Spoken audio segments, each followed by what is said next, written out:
আজকের জুমার আমার আলোচনার বিষয় আমার কিছু আলোচনা থাকবে ইবাদত বিষয়ে, যে আমরা বাকি যে কয়েকটি রাত রয়েছে ইবাদতগুলো গুরুত্ব দিয়ে মনোযোগের সাথে করবে, এই বিষয়ে আমার আলোচনা হবে ইনশাল্লাহ। তার পাশাপাশি আলোচনা থাকবে জীবনের সব কিছুর চাইতে বেশি গুরুত্ব দিতে হবে দোয়া, আল্লাহকে ডাকতে হবে, স্মরণে রাখতে হবে। এই বিষয়ে আমি কথা বলব। এরপর আলোচনা হবে যাকাতুল ফিতর বিষয়ে তত্ত্ববহুল আলোচনা করব ইনশাআল্লাহ। আমি সূরা ইমরান থেকে একটি আয়াত পড়েছি, 133 নম্বর আয়াত। আল্লাহ সুবহানাহু ওয়া তাআলা বলেছেন, আপনি আমাকে সকলকে লক্ষ্য করে বলেছেন, ওয়াসারিউ ইলা মাগফিরাতিম মির রাব্বিকুম, তোমরা একে অপরে প্রতিযোগিতা করো, দৌড়াও, প্রতিযোগিতা করো, সে আল্লাহর দিকে ধাবিত হও যার ক্ষমা পাওয়ার জন্য, যার দয়া পাওয়ার জন্য, যার মাগফিরাত পাওয়ার জন্য, যার নাজাত পাওয়ার জন্য। আল্লাহ বলছেন একে অপরে প্রতিযোগিতা করো। কার ক্ষমা পাওয়ার জন্য? আল্লাহর ক্ষমা পাওয়ার জন্য। আল্লাহ বলছেন সে রবের ক্ষমা পাওয়ার জন্য তোমরা একে অপরে প্রতিযোগিতা করো, দৌড়াও। ক্ষমা হয়ে গেলি আল্লাহ বলছেন যদি আমার ক্ষমা তোমার হয়ে যায়, আমার ক্ষমা যদি তুমি পেয়ে যাও, তাহলে ওয়াজান্নাতিন আরদুহাস সামাওয়াতু ওয়াল আরদ, যেই জান্নাত তোমাকে দেওয়া হবে সেই জান্নাতের জন্যই তোমাকে ক্ষমা পেতে হবে, ক্ষমা নিতে হবে, প্রতিযোগিতা করতে হবে। সেই জান্নাতের প্রশস্ত কেমন দেখো, আসমান জমিনের প্রশস্ত সমান। তাহলে আল্লাহ সুবহানাহু ওয়া তাআলা বলছেন সে আল্লাহর ক্ষমা পাওয়ার জন্য দৌড়াও, সে রবের দিকে, এবং জান্নাত পাওয়ার জন্য সেই জান্নাতের প্রশস্ত হচ্ছে আসমান জমিন সমপরিমাণ ব্যবধান। এরপরে আল্লাহ বলছেন উইদ্দাতিল মুত্তাকিন, এই বিশাল জান্নাত মুত্তাকিদের জন্য প্রস্তুত করে রাখা হয়েছে। তাহলে আমরা কিসের জন্য দৌড়াবো? আল্লাহর ক্ষমার জন্য দৌড়াবো। ক্ষমা হইলে জান্নাত হবে ইনশাআল্লাহ, কিন্তু আগে কি হতে হবে? ক্ষমা হতে হবে। ক্ষমা পেলেই জান্নাত হবে ইনশাআল্লাহ। কিন্তু সেই ক্ষমার জায়গায় আপনাকে যেতে হবে। সেই ক্ষমা পেতে হলে কি করতে হবে? পাপকে ছেড়ে দিতে হবে, আল্লাহর কাছে বেশি বেশি কাঁদতে হবে। আল্লাহ, এই জমিনে আমি আপনার ক্ষমা চাই। ক্ষমা নিতেই হবে, যেইভাবেই হোক, সেটা রাতে হোক, সেটা দিনে হোক, সেটা গোপনে হোক, সেটা প্রকাশ্যে হোক, আপনাকে যে কোনো মুহূর্তে সে রবের কাছে নত হয়ে, সে রবের কাছে ধর্ম ধরে, সে রবের কাছে নিজেকে তুচ্ছ দুর্বল করে সে রবের কাছে আপনাকে ক্ষমা নিতে হবে। আপনার কাজ এটি। আল্লাহ তুমি আমাদের বোঝার এবং মানার তুমি তৌফিক দান করো, আল্লাহুম্মা আমিন। তাহলে বলছিলাম আল্লাহ সুবহানাহু ওয়া তাআলা এই রমজান মাসকে দিয়েছেন এই উম্মতের জন্য রহমত ছিল, এর উম্মতের জন্য বরকতময়, এই উম্মতের জন্য মাগফিরাত, এই উম্মতের জন্য নাজাত। কিন্তু আমরা দুঃখজনক হলে এই রমজানকে আমরা 3 ভাগে ভাগ করেছি, হাদিস ঠিক নয়। কেউ বলেছেন প্রথম অংশ কি রহমত, তাহলে প্রথম অংশে প্রথম 10 দিন রহমত যদি হয়, তাহলে এই প্রথম অংশে যে ব্যক্তি মারা গেল সে শুধু রহমত নিয়ে মারা গেল, সে ব্যক্তি কিন্তু মাগফিরাত পায় নাই। কথা মনে বুঝতে পারিনি, সে নাজাতও পায় নাই। নাজাতও পায় নাই, কি পায় নাই? মাগফিরাতও পায় নাই। তাহলে সে ব্যর্থ না। তাদের হাদিস বোঝার ভিতরে ভুল রয়েছে, কমতি রয়েছে। এই পুরো রমজান মাসি রহমত, পুরো রমজান মাসি মাগফিরাত, পুরো রমজান মাসি নাজাত। তাহলে যে আপনি 10 রমজান যাওয়ার পরে, সিয়াম যাওয়ার পরে 11 থেকে শুরু 20 পর্যন্ত যে ব্যক্তি থাকবে, এরপরে যে এর ভিতরে মারা যাবে, তাহলে সে কি পায় না? নাজাত পায় না। নাজাত না পেলে জান্নাত হবে? কথা কেন কেন? তাহলে এইভাবে ভাগ করলেন কেন? যেটা মুহাম্মদ সাল্লাল্লাহু আলাইহি ওয়াসাল্লাম করেনি, আপনি করেছেন। অথচ রাসূল সাল্লাল্লাহু আলাইহি ওয়াসাল্লাম বলছেন, মান কাযাবা আলাইয়া মুতাআম্মিদান ফালিয়াতাবাওয়া মাকআদাহু মিনান নার। কেউ যদি কোনো কথা বলে, মুহাম্মদ সাল্লাল্লাহু আলাইহি ওয়াসাল্লাম বলছেন, সেই কথা যদি আমি মুহাম্মদ সাল্লাল্লাহু আলাইহি ওয়াসাল্লাম না হয়ে থাকি, তাহলে সে নিজের ঠিকানা নিজে কথাই করে নিল জাহান্নামে। বিপদে আছে আমরা, অনেক বিপদে। হিসাব করে কথা বলতে হবে। তাহলে পুরো রমজান মাসে রহমত, পুরো রমজান মাসে মাগফিরাত, পুরো রমজান মাসে কি নাজাত, এটা আপনাকে মনে রাখতে হবে। তা আল্লাহ তুমি আমাদের বোঝার এবং মানার তুমি তৌফিক দান করো, আল্লাহুম্মা আমিন। বলছিলাম ইবনে মাজাহতে একটা হাদিস রয়েছে, 1690 নম্বর হাদিস। এই হাদিসটা আমি আলোচনা করে আসল পয়েন্টে চলে যাব। আসলে যাতে আমরা এই হাদিসের অংশের ভিতরে না পড়ি, মুহাম্মদ সাল্লাল্লাহু আলাইহি ওয়াসাল্লাম বলেছেন, আবু হুরায়রা থেকে বর্ণিত, তিনি বলেন, قال رسول الله صلى الله عليه وسلم رب صائم ليس له من صيامه الا الجوع ورب قائم ليس له من قيامه الا السهر। রাসূল সাল্লাল্লাহু আলাইহি ওয়াসাল্লাম বলেছেন, আল্লাহর নবী বলেন, কত রোজাদার ব্যক্তি আছে, সিয়াম পালনকারী ব্যক্তি আছে, যাদের সিয়াম থাকা এবং না খেয়ে থাকা উভয় সমান, ক্ষুধা নিবারণ ছাড়া আর কিছুই জুটে না। তার মানে সিয়াম থাকার না থাকা উভয় সমান, তাদের সিয়াম আল্লাহর কাছে গ্রহণযোগ্য হয় না, কবুল হয় না। যাতে এই অংশে আমরা অংশগ্রহণ না করি, আপনাকে মনে রাখতে হবে, এই অংশে যাতে আমাদের খাতায় নাম না পড়ে, এখান থেকে আপনাকে বেঁচে থাকতে হবে। রাসূল সাল্লাল্লাহু আলাইহি ওয়াসাল্লাম হাদিসের পরের অংশে বলছেন, কত সালাত আদায়কারী আছে যাদের রাত জাগরণ ছাড়া আর কিছুই জুটে না, রাত কিয়াম, তাহাজ্জুদ, তারাবি সালাত আদায় করে, কিন্তু এই সালাত আল্লাহ পর্যন্ত যায় না, আল্লাহর কাছে গ্রহণযোগ্য হয় না। রাসূল সাল্লাল্লাহু আলাইহি ওয়াসাল্লাম বলছেন, তাহলে এই দুটি জিনিসে আপনাকে গুরুত্ব দিতে হবে, যাতে আমার ইবাদতে আল্লাহ পছন্দ করে, আমার ইবাদতে আল্লাহ সন্তুষ্ট হয়, আমার ইবাদতে আল্লাহ খুশি হয়। তাহলে তাকে খুশি করার জন্য আপনাকে কি করতে হবে? আপনাকে চূড়ান্ত চেষ্টা চালিয়ে যেতে হবে, অধিক অধিক অধিক সাধনা করতে হবে। এই সাধনা করার জন্যই আপনাকে জীবন মরণ বাজি রেখে চেষ্টা চালিয়ে যেতে হবে। আল্লাহ তুমি বোঝার মানা তুমি তৌফিক দান করো, আল্লাহুম্মা। হাদিস চাই খুব জটিল একটি হাদিস, যাতে আমরা এই অংশে অংশগ্রহণ না করি। আল্লাহ তুমি আমাদের এখান থেকে বাঁচিয়ে নাও, আল্লাহুম্মা। আবু হুরায়রা থেকে বর্ণিত, তিনি বলেন, قال رسول الله صلى الله عليه وسلم, আল্লাহর নবী সাল্লাল্লাহু আলাইহি ওয়াসাল্লাম বলেন, মান ইয়াকুম লাইলাতুল কদর ঈমানান ওয়া ইহতিসাবান গুফিরা লাহু মা তাকাদ্দামা মিন যামবিহি। এই হাদিসটি সহিহ বুখারীতে এসেছে 35 নম্বর হাদিস, আর তার আগে দুটি হাদিস এসেছে আপনার 38 নম্বর হাদিস, 36 নম্বর হাদিস। আপনি খুলে দেখবেন, সহিহ বুখারীতে এসেছে, আল্লাহর নবী সাল্লাল্লাহু আলাইহি ওয়াসাল্লাম বলছেন, মান সামা রমাদান ঈমানান ওয়া ইহতিসাবান গুফিরা লাহু মা তাকাদ্দামা মিন যামবিহি। এরপরে আসছে মান কামা ঈমানান ওয়া ইহতিসাবান গুফিরা লাহু মা তাকাদ্দামা মিন যামবিহি। এরপরে এসেছে মান ইয়াকুম লাইলাতুল কদরি ঈমানান ওয়া ইহতিসাবান গুফিরা লাহু মা তাকাদ্দামা মিন যামবিহি। হাদিসের তিনটে পাঠ রয়েছে, এই পাঠটা আপনাকে আমি বোঝাবো। রমজানের শুরু থেকে 20 রমজান পর্যন্ত আল্লাহর নবী বলছেন, শুরু থেকে শেষ পর্যন্ত এরকম রেগুলার ভাবে ইবাদত করার লোক খুবই কম। কম না বেশি? কম। দেখবেন প্রথম দিন যতগুলো মুসল্লি হয়েছিল মসজিদে, 10 দিন যাওয়ার পরে ওই মুসল্লি আর না, পুরো মসজিদ ভরে গেছিল, পরে যে 2 কাতার 3 কাতার টিকেছে। এবারও আপনি একটা দৃশ্য দেখেন, আমের মুগল অনেক এসেছে, কিন্তু মুগলগুলো সব ঝরে কাদা হয়ে গেছে। ইবাদতের জগতে এটা আপনাকে মনে রাখতে হবে, সকলের ইবাদত আল্লাহ কবুল করে না। যে ধারাবাহিকভাবে মনোযোগের সাথে ইখলাসের সাথে ইবাদত করে, আপনার তার ইবাদত কবুল হবে।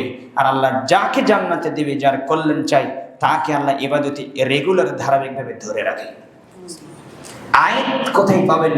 আল্লাহ সুবহানাহু ওয়া তাআলা বলছেন একজন মানুষ চেষ্টা করলে ঈমান আনতে পারে না, একজন মানুষ চেষ্টা করলে কাফের হতে পারে না। কথাই পাবেন 24 নম্বর আয়াত সূরা আনফাল খুলে দেখবেন, সেখানে আল্লাহ বলছেন আমি মুমিনদের অন্তরে একটা ব্রেকার প্রাক হিসেবে আমি দাঁড় করে দিয়েছি, মুমিন চাইলে কাফের হবে না। এটা আমি আল্লাহর দয়া। কার দয়া? আমি আল্লাহর দয়া। আর একজন কাফের চাইলে, বেঈমান চাইলে, জালেম চাইলে সে ঈমানদার হতে পারবে না, কারণ আমি সেখানে বাধা স্বরূপ হয়ে আছি। কারণ তার আগে জালেমি ছেড়ে দিতে হবে, তা না হলে হবে না। আল্লাহ সুবহানাহু ওয়া তাআলা বলছেন এই যে দেখবেন আপনার মসজিদে যে জানালা দেখা যাচ্ছে, জানালা কেন দিয়েছে? যাতে বাহির থেকে বৃষ্টি বা কোনো ময়লা ধুলাবালু না ঢোকে, এটা একটা প্রোটেকশন হিসেবে দিয়ে রেখেছেন। তা আল্লাহ সুবহানাহু ওয়া তাআলা বলছেন আমি আল্লাহ স্বয়ং মুমিনদের জন্য প্রোটেকশন। শয়তান তাদের কোনো ক্ষতি করতে পারবে না, হাজার চেষ্টা করে সেটা জিন শয়তান হোক আর মানুষ শয়তান হোক, পারবে না। এজন্য সূরা ইউনূসে আল্লাহ 100 নম্বর আয়াতে বলছে আপনি চাইলে ঈমান আনতে পারবে না। কার চাইতে হবে? আল্লাহকে চাইতে হবে। আর আল্লাহ তখনই আপনাকে ঈমান দেবে যখন আপনি বেশি বেশি আল্লাহর কাছে ঈমান, বেশি আল্লাহর কাছে চাইবেন, তাছাড়া পারবেন না। মুহাম্মদ সাল্লাল্লাহু আলাইহি ওয়াসাল্লাম হাজারো চেষ্টা করেছে আবু তালেবকে ঈমান আনার জন্য, করেন? কথা বলেন না কেন? করেছে না করেন? করেছে। হাজারো চেষ্টা করেছে, হাজারো দাওয়াত দিয়েছে। আবু জেহেলকে ঘরে ঘরে গেছেন, সন্ধ্যায় রাতে গিয়েছেন চাচার কাছে, চাচা আমার কথাটা তুমি গ্রহণ করো, আমার কথাটা তুমি নাও, কিন্তু সে নেই নেই। কথা বুঝেন নেই? এত চেষ্টা করেছে আবু তালেবকে, কিন্তু সে ইসলাম গ্রহণ করেনি। তার মানে কি? কে চায় নাই? চায় নাই। আর অন্তর ছিল বক্র, আর অন্তর ছিল অন্ধ। এই অন্ধ এই অন্তর যে অন্ধ, এরকম মানুষ আছে না নাই? কম না বেশি? বেশি। কিছু মানুষকে আল্লাহ কিছু আপনার আমল দিয়েছে, কিছু ইমান দিয়েছে, মুনাফিকে ইমান, এই ইমান দিয়ে আল্লাহ তাকে হালাক করবে। আর কিছু মানুষকে আল্লাহ কিছুই দেয় নাই। আর কিছু মানুষকে আল্লাহ পারফেক্ট ইমান দিয়েছে, যে ইমান দেশে ভালো মন্দ বিবেচনা করতে পারে। আল্লাহ তুমি বোঝার মানা তুমি তৌফিক দান করো। আমি বলছিলাম রাসূল সাল্লাল্লাহু আলাইহি ওয়াসাল্লাম বলেছেন মান সামা ঈমানান ওয়া ইহতিসাবান গুফিরা মা তাকাদ্দামা মিন যামবিহি। যে ব্যক্তি রমজান মাসের সিয়াম থাকে নেকির আশায়, ঈমান সহকারে নেকির আশায় সিয়াম থাকে, তার পূর্বের সব পাপ ক্ষমা করে দেওয়া হয়। একটা অপশন মনে রাখবেন, এই অপশন এখানে কিন্তু আপনি তারাবির কিয়ামের কথা নেই। এবার আসেন, শুধু সিয়াম থাকে কিন্তু সে তারাবি সালাত পড়তে পারে না, এরকম মানুষ কম না বেশি? বেশি। কারণ বাংলাদেশে যখন রমজান মাস চলে আসে তখন কাজের ডিউটি আরো বাড়িয়ে দেওয়া হয়। কথা হাঁচা নেমেছে। আর বাংলাদেশের অধিকাংশ কর্মচারীর মালিক এখানে অজ্ঞ, বুঝে না, এরা দিন ধর্ম বুঝে না, শুধু টাকার কারণে টিকে আছে।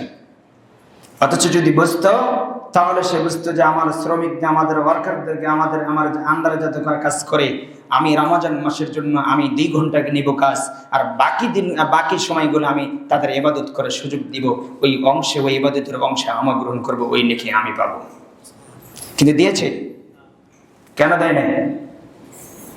বুঝে না। কাজের চাপ আবার বাড়িয়ে দেওয়া হয়েছে। বড় চিন্তা ফিকির আরো মনে করেন রাত না, নাইট ডিউটি দিয়েছেন, রাতে কাজ করতে হবে, তার কাজের চাপ বাড়িয়ে দেওয়া হয়েছে। এই যে শেষের 10 দিন একটু মানুষ কদর তালাশ করবে, ইবাদত করবে, আরো মনে চাপ বেশি দিয়েছে, ছুটি দিবে যে। সব দুনিয়া নবী, সব দুনিয়া নবী, এরা শুধু দুনিয়া বুঝে, এরা পরকালকে বুঝে না। এরা সব দুনিয়া নবী, 2টা টাকা হাসিলের জন্য কি করতেছে এরা, অথচ কিছুই নেই। আল্লাহ তুমি বোঝার মানা তুমি তৌফিক দান করো, আল্লাহুম্মা আমিন। বলছিলাম যে শুধু রমাদান মাসের সিয়াম থাকে কিন্তু কিয়াম করতে পারে না, তারাবি সালাত পড়তে পারে নাই, রাসূল সাল্লাল্লাহু আলাইহি ওয়াসাল্লাম বলছেন সে যদি পড়তে পারে মান কামা ঈমানান ইহতিসাবান গুফিরা লাহু মা তাকাদ্দামা মিন যামবিহি। যে ব্যক্তি দাঁড়ে থেকে তারাবি সালাত এবং কিয়াম আদায় করবে, সালাত আদায় করবে, তার পূর্বের পাপ ক্ষমা করা হবে। আচ্ছা, পারে না, অপশন কটা গেল? 2টে গেল। হাদিসে কিন্তু ভাগ করা আছে, অপশন 2 গেছে। এবার তৃতীয় অপশন আসেন। আল্লাহ বলছেন যে সিয়াম থেকেছে, কিয়াম করতে পারে নাই, কিন্তু শেষ মুহূর্তে আমি একটা তার সুযোগ দিয়েছি, শেষের 10 দিন। সেটার জন্য আলাদা আবার হাদিস উল্লেখ করা হয়েছে। রাসূল সাল্লাল্লাহু আলাইহি সাল্লাম বলেছেন, মান ইয়াকুম লাইলাতাল কদরি ঈমানান ওয়া ইহতিসাবান গুফিরা লাহু মা তাকাদ্দামা মিন যামবিহি। আল্লাহ রাসূল সাল্লাল্লাহু আলাইহি সাল্লাম বলেছেন, পৃথিবীর মানুষ আল্লাহর পক্ষ থেকে তোমাদের জন্য সবচেয়ে স্পেশাল বোনাস। তোমার সারা জীবনের বোনাস 70 বছর যদি এসে থাকো, তুমি যদি একটি রাতকে তালাশ করার জন্য তুমি চেষ্টা চালিয়ে যাও, তাহলে পুরো জীবনের চাইতে উত্তম নেকি তুমি অর্জন করতে পারবে এক রাতে। সেই সুযোগ কোথায়? রাসূল সাল্লাল্লাহু আলাইহি ওয়াসাল্লাম বলছেন, মান ইয়াকুম লাইলাতুল কদরি ঈমানান ইহতিসাবান ওয়া ইহতিসাবান গুফিরা লাহু মা তাকাদ্দামা মিন যামবিহি। আল্লাহ নবী সাল্লাল্লাহু আলাইহি ওয়াসাল্লাম বলেছেন, যে ব্যক্তি ঈমান সহকারে নেকির আশায় কদর রাত তালাশ করবে। কিসের রাত? এখানে কদর উল্লেখ করা হচ্ছে, লাইলাতুল কদর এর তালাশ করবে।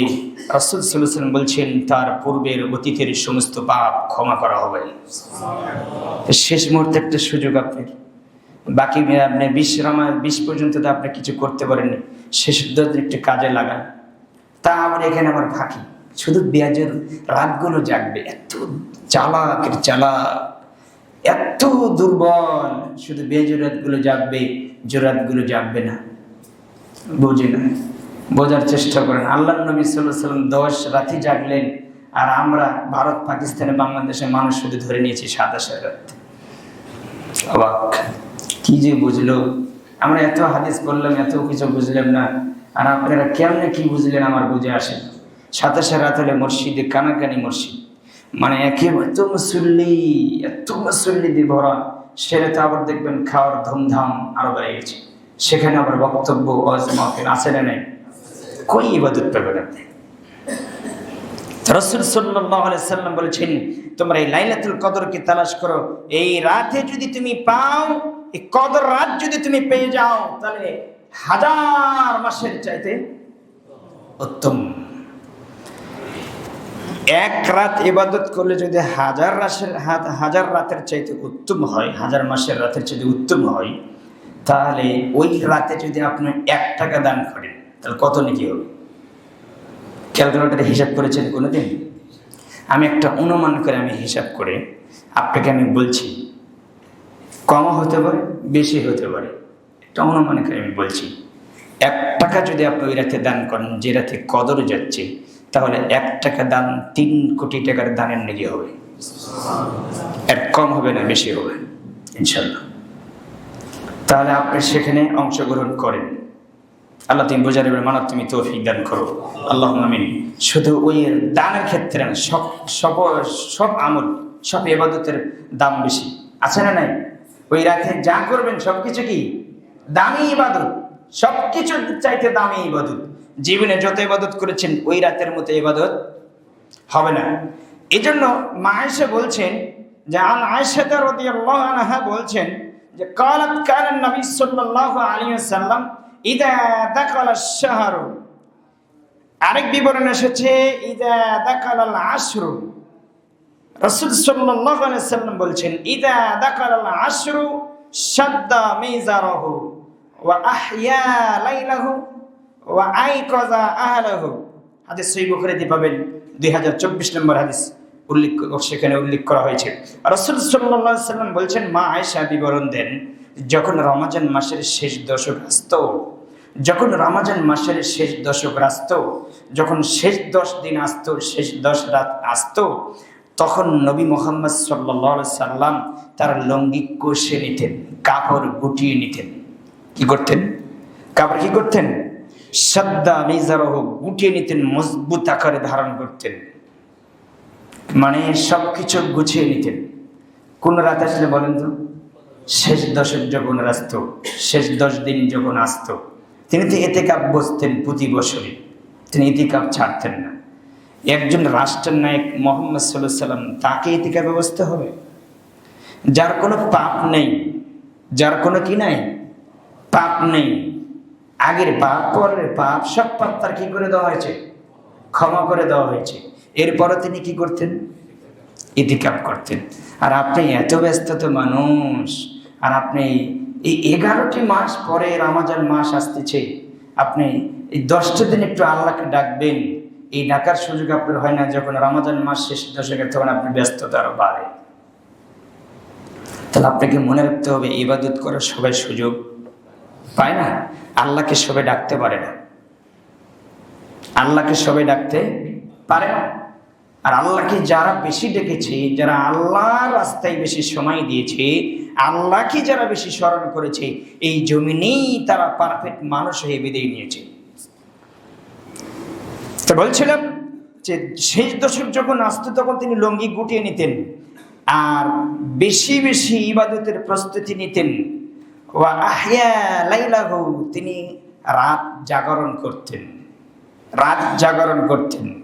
তাহলে এই রাত তিনি জাগতেন। ওয়া আইকাজা আহলাহু, নিজেও জাগতেন এবং পরিবার পরিজনকে জাগিয়ে দিতেন। মা আয়েশা বলছেন রাসূল সাল্লাল্লাহু আলাইহি ওয়াসাল্লাম প্রত্যেক রাতে তাহাজ্জুদের সালাত পড়তেন। যখন তিনি সেজদা দিতেন, সেজদায় যেতেন, তখন আমার পায়ে একটু টোকা দিতেন, তখন আমি পা গুটে নিতেন, তখন তিনি ওই জায়গায় তিনি সেজদা দিতেন। তার জায়গা কম ছিল, তার হুজরার প্রশস্ত কম ছিল, অল্পটুকু জায়গা ছিল তার ঘর। মানে সেজদা দেওয়ার মতন যদি একজন শুধু পা বিছিয়ে দিতেন আর সেজদা দেওয়ার জায়গা থাকতো না। এই জন্য তিনি পা গুটে নিতেন, তারপর মুহাম্মদ সাল্লাল্লাহু আলাইহি ওয়াসাল্লাম কি করতেন? সেজদা দিতেন। কিন্তু রাসূল সাল্লাল্লাহু আলাইহি ওয়াসাল্লাম আমাকে কোনোদিন ডাকে নাই যে আয়েশা তুমি উঠো রাতে তাহাজ্জুদ পড়ো। কিন্তু যখন রমজান মাসের শেষ দশক আসতো তখন তিনি আমাকে আর ঘুমাতে দিতেন না। আয়েশা জাগো, এবং তার সকল স্ত্রীকে জেগে দিতেন, আর ঘুম হবে না। আর আপনি আমি কি করি বলেন? নিজেও জাগি না, আরেকজনকে জাগাতে পারি না। তো আপনাকে চেষ্টা চালিয়ে যেতে হবে। এখনো কয় রাত আছে? কথা কন না কেন?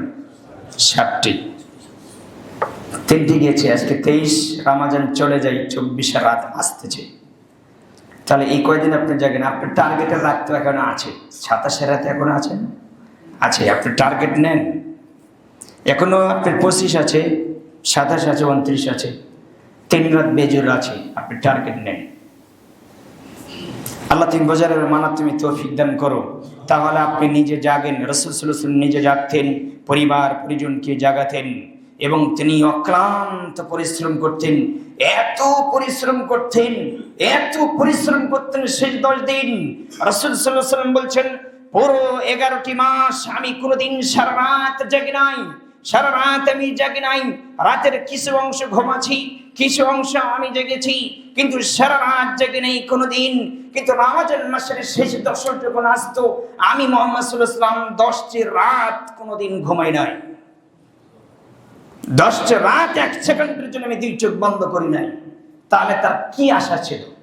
তিনি কি চাইতেন?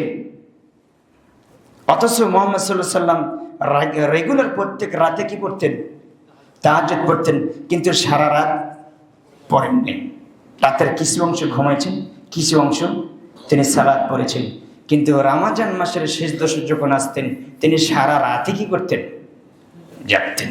কি পাওয়ার জন্য বলেন তো? লাইলাতুল কদর। কিন্তু আপনাকে জাগতে হবে। এখন আপনি বলছেন যে ইমাম সাহেব বক্তব্য তো ঠিকই দেন, কিন্তু আমার যে অফিস আছে, এই অফিসের পিছে ছুটতে পুরো জীবনই আপনার গেল। অফিস কবে শেষ হবে আপনার? এই অফিস করতে করতে এক সময় আপনার অফিসের খবর আসবে, মালাকুল মউত চলে আসবে। সেদিন আপনি যে বুঝাইন অফিস যতই থাক না কেন আপনাকে এর রাত জাগতেই হবে।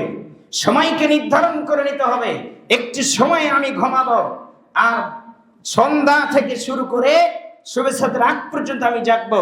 আল্লাহর জন্য সময় আমি ব্যয় করবো, এবং আমার জীবনের সমস্ত পাপ আমি আল্লাহ থেকে ক্ষমা করে নেব। সুবর্ণ একটি সুযোগ, এই সুযোগ আপনাকে কাজে লাগাতে হবে। আল্লাহ তুমি বোঝার মানার তুমি তৌফিক দান করো। আল্লাহ তুমি আমাদের বোঝার মানার তুমি তৌফিক দান করো। আল্লাহুম্মা আমিন। এজন্য রাসূল সাল্লাল্লাহু আলাইহি ওয়াসাল্লাম বলছেন, জাবের থেকে বর্ণিত সহিহ মুসলিমের হাদিস 1653 নম্বর হাদিস, রাসূল সাল্লাল্লাহু আলাইহি ওয়াসাল্লাম বলছেন আফজালুস সালাতি তুলুল কুনুত। রাসূল সাল্লাল্লাহু আলাইহি ওয়াসাল্লাম বলেছেন, পৃথিবীর মানুষ শুনে রাখো, যেই সালাতে দীর্ঘক্ষণ দাঁড়িয়ে কিরাত পড়া হয়, যেই সালাতে দীর্ঘক্ষণ দাঁড়িয়ে তেলাওয়াত করা হয়, সেই সালাতই পৃথিবীর জমিনে যত সালাত আছে সবচেয়ে উত্তম। যেই সালাতে দীর্ঘক্ষণ কি করা হয়? তেলাওয়াত করা হয়, কিন্তু বাংলাদেশের হাফেজদের তেলাওয়াত এই তেলাওয়াত বলছি না। যে তেলাতে ধীর স্থিরতা আছে, যে তেলাতে তারতিল আছে, অরাত্তিল কোরআনে তারতিলা, যেই তেলাতে এই দেখবেন আপনি জান্নাতের খবর, তখন আপনাকে পড়তে হবে আল্লাহুম্মা ইন্না নাসআলুকাল জান্নাত, আল্লাহুম্মা ইন্না আসআলুকাল জান্নাতাল ফিরদাউস। আপনি পড়েন যখন জান্নাতের আসবে, আল্লাহ আমাকে জান্নাত দান করেন। হাদিস সহিহ মুসলিম, যখন তিনি সালাত পড়তেন মুহাম্মদ সাল্লাল্লাহু আলাইহি সাল্লাম, যখন জান্নাতের আয়াত আসতেন তিনি এই কোরআনের আয়াত থামিয়ে দিতেন, থেমে দিয়ে তারপরে তিনি পড়তেন আল্লাহুম্মা ইন্নী আসআলুকাল জান্নাতাল ফিরদাউস, হে আল্লাহ আপনি আমাকে জান্নাতুল ফিরদাউস দান করেন। কথাই বলতেন, বলেন তো, তেলাওয়াত থেমে দিয়ে বলতেন। কিন্তু আজ পর্যন্ত দেখেছেন কোথাও যে তেলাওয়াত থেমে দিয়ে দোয়া করছেন? কেন করে না জানেন? আমি হাদিস জানি কিন্তু করি না, আপনি প্যাঁচ লাগাবেন এই জন্য করি না। আমি একা করি কিন্তু আপনাকে নিয়ে আমি করি না, কারণ আপনি শুধু প্যাঁচ লাগানোর জন্য, আপনি কোনোদিন পড়বেন না, কোনোদিন জানবেন না, শুধু প্যাঁচ লাগানোর জন্য আসবেন, এটাই আপনার কাজ। রাসূল সাল্লাল্লাহু আলাইহি ওয়াসাল্লাম বলছেন যখন জাহান্নামের আয়াত আসতেন তখন তিনি ওই আয়াত থেমে দিয়ে এবার তিনি বলতেন যে ওয়াউযু বিকা মিনান নার, হে আল্লাহ আমি জাহান্নামের আগুন থেকে তোমার কাছে কি চাই? আশ্রয় চাই। আল্লাহুম্মা ইন্নী আউযু বিকা মিন আযাবি জাহান্নাম, হে আল্লাহ আমি জাহান্নাম থেকে আপনার কাছে আশ্রয় চাই। এই দোয়াগুলো পড়তেন। যখন আল্লাহর গুণবাচক নাম আসতেন তখন তিনি আল্লাহর প্রশংসা করতেন। কথা মনে বুঝাতে পারিনি আমি, কিন্তু আমরা পারি, আমরা করি। এইভাবে তিনি রাত কাটতেন, এইভাবে তিনি সালাত আদায় করতেন, এইভাবে তিনি কোরআনের আয়াত থেমে দিয়ে তিনি আল্লাহর কাছে দোয়া করতেন। তাই আমি যে একজমা বললাম যে পুরো সালাতি দোয়া, পুরো সালাতে কি দোয়া, আপনি সালাতি বুঝেন নাই, আপনি সালাত বুঝেন না, আপনি সালাত বুঝতে পারেন, এই জন্য আপনি সালাতটা খুব দ্রুত গতিতে হয়ে যায়, খুব তাড়াহুড়া হয়ে যায়। আমাদের শেষ রাতে যে সালাত দেখতেছেন, আল্লাহ নবীর জামান যে সালাত হয়েছে তার ধরেন 70 ভাগ করে না, 70 ভাগ না মানে 100 ভাগ কি দিয়ে আপনাকে ভাগ করে আমি বোঝাবো? ধরেন আপনি কোটি ভাগ করেন, তার এই এক অংশ আমাদের ইবাদত। মুহাম্মদ সাল্লাল্লাহু আলাইহি ওয়াসাল্লাম যে ইবাদত করেছেন মানে বুঝতে পারি না আমি। রাসূল সাল্লাল্লাহু আলাইহি সাল্লামের যে ফুফুতো ভাই, যে তিনি সালাত একদিন দাঁড়ালেন, রাসূল সাল্লাল্লাহু আলাইহি সাল্লাম সালাত করলেন, প্রথম রাকাতে সূরা বাকারা পড়লেন, সূরা ইমরান পড়লেন, রাতের তাহাজ্জুদের সালাতের কথা বলছি আমি। তো তিনি বলছেন যে আমি তার পাশে দাঁড়ালাম, ছোট বাচ্চা, মানে তার উপর সালাত ফরজ হয়ে গেছে। তো তিনি তার পাশে দাঁড়ালেন, তিনি প্রথম রাকাতে সূরা বাকারা পড়লেন। তখন তিনি ভাবলেন, হাদিস মুসলিমের, যে ভাবলেন মনে তিনি সূরা বাকারা শেষ করে রুকুতে যাবেন। তো তিনি রুকুতে গেলেন না, তিনি আবার সূরা ইমরান শুরু করলেন। তো তখন তিনি ভাবলেন যে সূরা ইমরান মনে শেষ করে তিনি কোথায় যাবেন? রুকুতে যাবেন। কিন্তু তার আর হইল না, তিনি সালাত ছেড়ে দিলেন। তিনি আবার কিছুক্ষণ পরে আবার সালাতে অংশগ্রহণ করলেন। অংশগ্রহণে তিনি সূরা ইমরান শেষ করে সূরা নিসা ধরলেন। কয় রাকাতে? এক রাকাতে। তারপরে তিনি আবার সালাত, তার কষ্ট হয়ে গেল দাঁড়িয়ে থাকতে, তিনি ছেড়ে দিলেন। তিনি সূরা নিসা শেষ করেন, সূরা নিসা 176 আয়াত, সূরা ইমরান 200 আয়াত, সূরা বাকারা 286 আয়াত, সূরা মাইদা ধরেন, সূরা মাইদা 120 আয়াত। তিনি সূরা মাইদা শুরু করলেন। কথা মনে বুঝাতে পারি না, কয় রাকাতে বলেন তো? আর তার তেলাওয়াত আর আমাদের তেলাওয়াত কথা কন না কেন? রাবি বলছেন এক রাকাতে সালাত আদায় করলেন, তো রাত কত বড় মানে বুঝাতে পারি না, রাত কত বড়।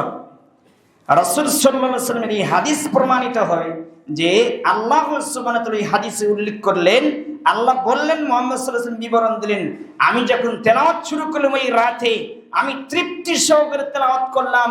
আল্লাহ আমাকে বলে দিলেন, হে মুহাম্মদ সাল্লাল্লাহু আলাইহি ওয়াসাল্লাম, আমি তোমার জন্য রাতকে রেখে দিলাম, ধরে রাখলাম, তুমি তৃপ্তি সহকারে তেলাওয়াত করো। সুবহানাল্লাহ। এটা কার কাজ? আল্লাহর কাজ। রাতের বরকত ছিল, এটা রাতের ইবাদত। প্রত্যেকটি সাহাবীর জীবনে রাতের ইবাদত আছে। তিনি সাহাবীদেরকে সংখ্যা কম ছিল, সাহাবীদেরকে যুদ্ধ লেগে তিনি সালাতে দাঁড়িয়ে যেতেন, সালাতে আল্লাহর কাছে চাইতেন। বদরের যুদ্ধ ঘটনা শোনেন না? শুনেছেন না? কয়জন ছিল? 313 জন। তিনি দাঁড় করে দিয়ে তিনি সালাতে দাঁড়িয়ে বলছেন, এই জীবনে 313 জনই আছে, আপনাকে ডাকার মতো আর কেউ নেই। এই 313 জনকে যদি আপনি হালাক করে দেন, এই জমিনে আপনাকে ডাকার মতন আর কেউ নেই। অতএব আপনি বিজয় করে দেন। আল্লাহ তার ডাকে সাড়া দেয় নাই, দিয়েছে, তা আপনাকে সেভাবে ডাকতে হবে, আপনাকে সেভাবে কাঁদতে হবে। আল্লাহ আপনি আমাদের বোঝার আপনি মানার তুমি তৌফিক দান করো। সেই জায়গায় চলে যান, ইবাদত করে আল্লাহকে প্রমাণ করে দেন, আল্লাহকে জানিয়ে দেন, হ্যাঁ আমি আপনার গোলাম, আমি আপনাকে ইবাদত দিয়ে আপনাকে আমি সন্তুষ্ট করতে চাই, আমি আপনার গোলাম, আপনার গোলামি করেই যাব।